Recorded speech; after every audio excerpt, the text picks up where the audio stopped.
किसान आंदोलन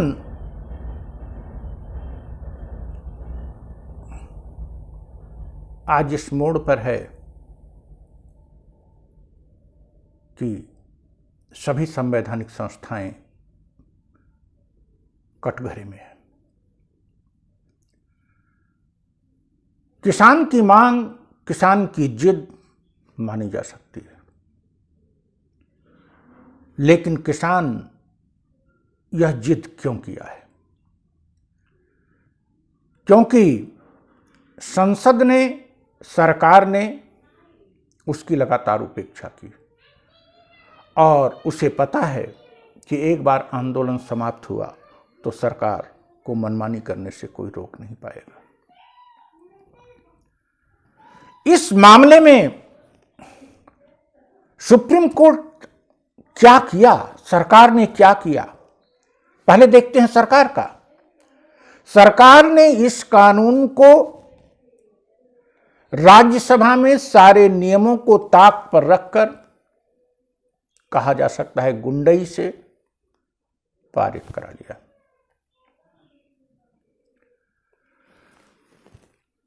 किसानों को बहलाता रहा। जब किसान आंदोलनरत हो गए तो सरकार ने सार्वजनिक स्थल को पहले स्वयं तोड़फोड़ की, किसानों से वार्ता की, वार्ता में विफल रही। आंदोलन तेजी से बढ़ता जा रहा है। ऐसी स्थिति में सुप्रीम कोर्ट में किसान को जाने का प्रश्न ही नहीं था, क्योंकि किसान तो अपने हित की मांग कर रहा है। सुप्रीम कोर्ट का अधिकार है किसी कानून की संवैधानिकता की जांच करना। किसान आंदोलन में यह नहीं कहा जा रहा है कि संवैधानिक है, नहीं संवैधानिक है। किसान आंदोलन में कह रहा है कि संवैधानिक है या नहीं है, लेकिन हमारे हितों के विपरीत है। तो इस पर सुप्रीम कोर्ट कैसे आ गई? और आ भी गई तो उसने किया क्या? सुप्रीम कोर्ट ने एक ऐसे परिवार के मुखिया की भूमिका निभाई जिसका लड़का जब गलती करता है तो पहले वो लड़के को डांटता फटकारता है और उसको बचा लेता है। एक अधिकारी को जब किसी को दंडित नहीं करना होता है तो डांट फटकार के काम कर लेता है। सुप्रीम कोर्ट ने पहले दिन सरकार को फटकार लगाई और दूसरे दिन क्या किया? सुप्रीम कोर्ट कानून को रद्द नहीं कर सकती। सुप्रीम कोर्ट अगर स्टे भी लगाई तो उसके पास आधार होना चाहिए कि वो गैर संवैधानिक प्राइमा फेसिया दिख रहा है। क्या सुप्रीम कोर्ट ने देखा कि प्राइमा फेसिया वो गैर संवैधानिक दिख रहा है? किसान की मांग थी कि हम आंदोलन तब तक करेंगे जब तक ये रद्द नहीं होगा। 50 दिन हो गए सरकार से मांग करते और अब 2 महीने आप ले जाएंगे। किसान इस ठंडी में क्या करेगा? आप एक तरफ कहते हैं कि उनको आंदोलन का अधिकार है और दूसरी तरफ उनकी समस्याओं, आंदोलनरत बुजुर्गों, महिलाओं के प्रति आप असंवेदनशील हो गए। अर्थात आप कोर्ट के इस आदेश के बहाने चाहते हैं कि आंदोलन समाप्त हो जाए। अगर आपकी का इंटेंशन है कि आंदोलन समाप्त हो जाए तो पहले क्यों आपने कहा कि ये उनका संवैधानिक अधिकार, इस पर हम रोक नहीं लगा सकते? अब किसान नहीं जाते हैं तो सरकार दलील देगी कि ये तो कोर्ट के आदेश का उल्लंघन है। बातचीत किससे करने जाएं? उनको बातचीत सरकार से करना है। असंवैधानिक करार करना होता तो आपसे बात करना था। आप कमेटी किस लिए बनाए हो? आपको जुडिशियल डिसीजन देना है तो कमेटी की क्या दरकार है? और आपको अगर एग्जीक्यूटिव काम करना है तो नरेंद्र मोदी से आप कह दीजिए, सुप्रीम कोर्ट कह दे कि जब आप फंसना तो आपका एग्जीक्यूटिव कार्य भी हम कर दिया करेंगे। पिछले दिनों में यही हुआ है। सुप्रीम कोर्ट को हो क्या गया है? क्या सुप्रीम कोर्ट अब जनता की कस्टोडियन के स्थान पर सरकार की कस्टोडियन हो गई और सरकार को बचाने का उसका कार्य हो गया। सुप्रीम कोर्ट का कार्य है सरकार के निरंकुश रवैये से जनता की रक्षा करना, लेकिन यहां उल्टा हो रहा है।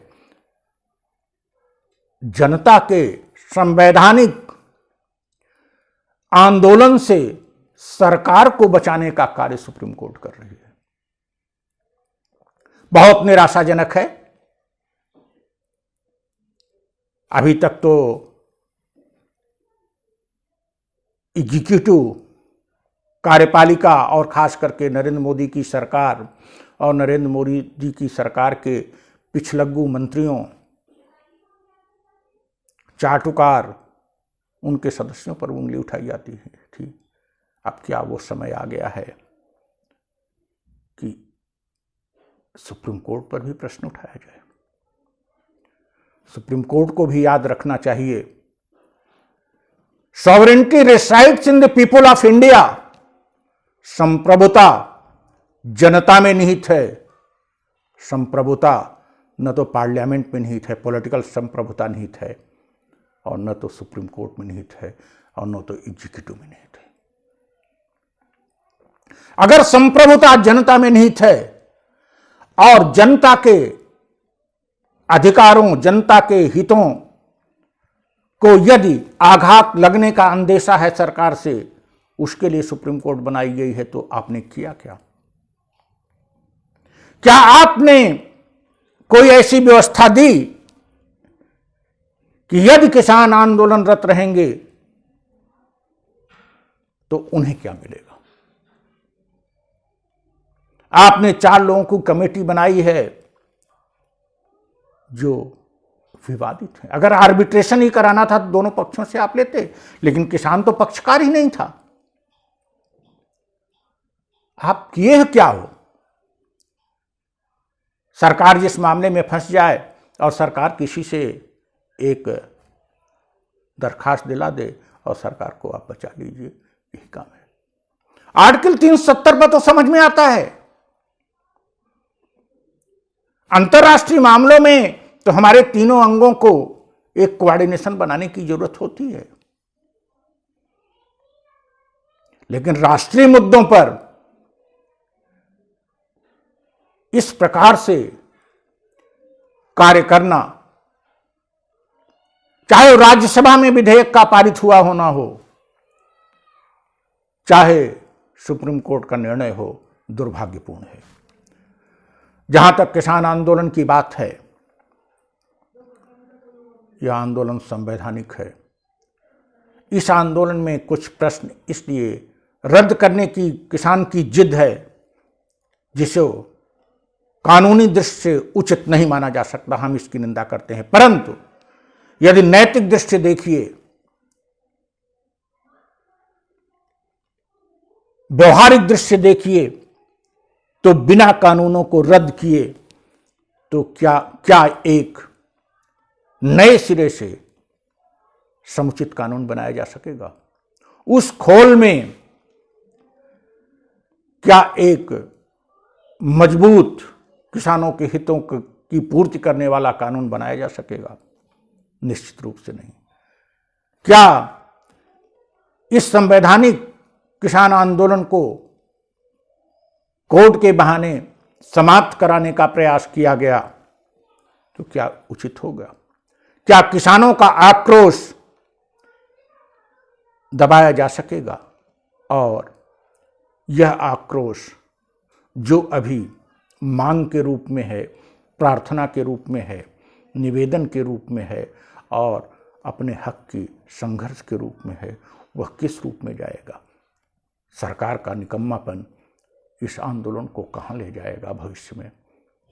और जब ऐसे आंदोलन असफल होने लगते हैं, तब जो है गैर संवैधानिक आंदोलन की पृष्ठभूमि बनती है। और पिछले वर्षों में संवैधानिक आंदोलन चले हैं, उन्हें अंशतः या पूर्णतः सफलता भी मिली है।